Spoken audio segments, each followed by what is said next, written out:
Throughout its existence, America has been fashioned by various individuals within it. One of the most predominant have been the entrepreneurs, those who question the present and try to challenge it. They represent a part of the American spirit that is zealous for progress. This was especially critical in the 1800s, which was influenced by this people group. During this time, at least 4 entrepreneurs contributed to the advancement of their culture. The persevering work of these individuals should not be disregarded, but it is a part of an integral key to the American culture, which is discovery and enlightenment. The first catalyst was John Deere, and he was an entrepreneur in the American workforce. Deere was born in 1804, and according to Leffingwell, Deere voluntarily became an apprentice to a tanner while in primary school. It was clear that from a young age he possessed the motivation to assimilate and experience new fields. From being a tanner's apprentice, Deere, quotes Leffingwell, learned to become a blacksmith. This particular skill set equipped him to invent the steel plow.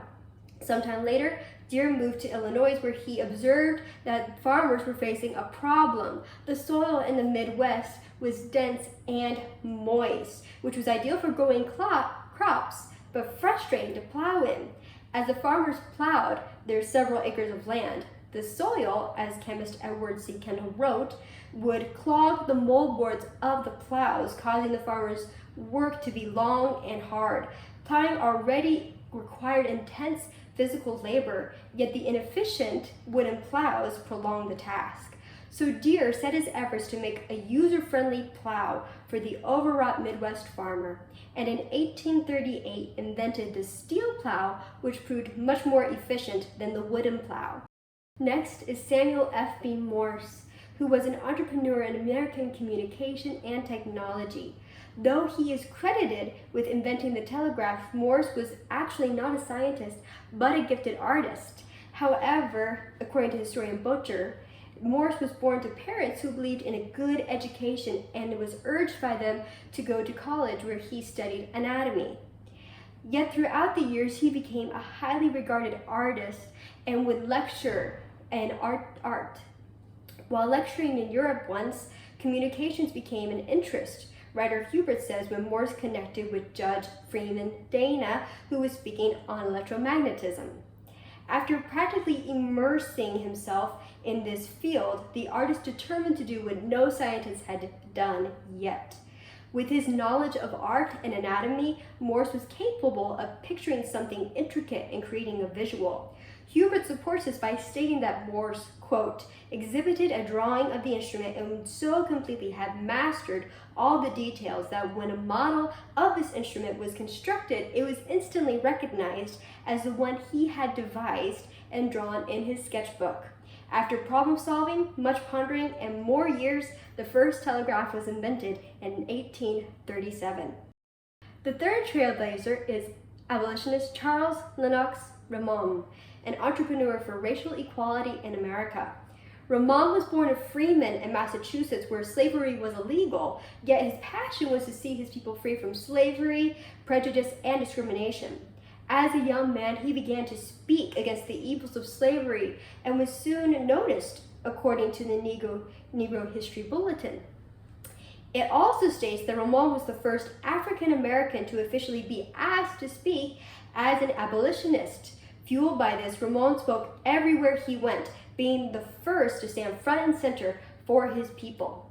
Among the many places where he spoke was England.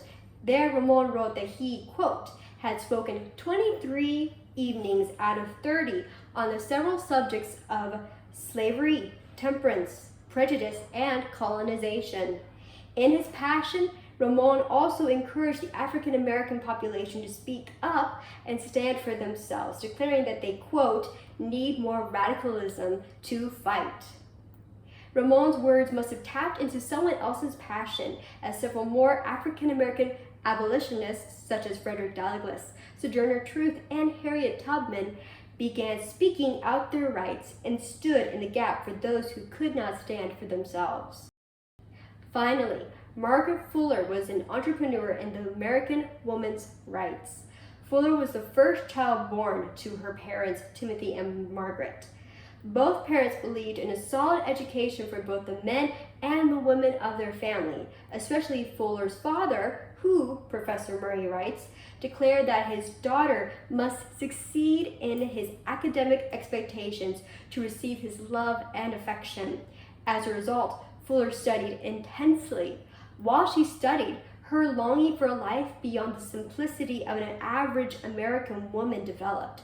Strong-willed and intelligent, Margaret lived as an independent woman in New York City, where Murray says she worked as a literary critic for the New York Daily Tribune and became one of the leading writers in analogy and critical thinking. But Fuller did not stop there. Her passion was for American women to have access to the same education, jobs, and opportunities as men. To forward this, she began a class for women to help further their thinking skills and put their education to use, which, she believed, was the main problem. She declared that, quote, women learn without any attempt to reproduce. Their only reproduction is for purposes of display. Her desire was for women to not be a trophy of female education, but contributors to society.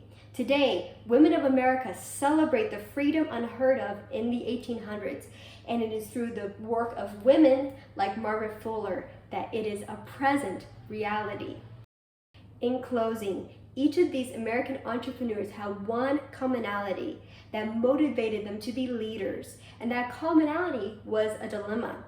Instead of running from the dilemmas, they used them to their advantage by becoming problem solvers.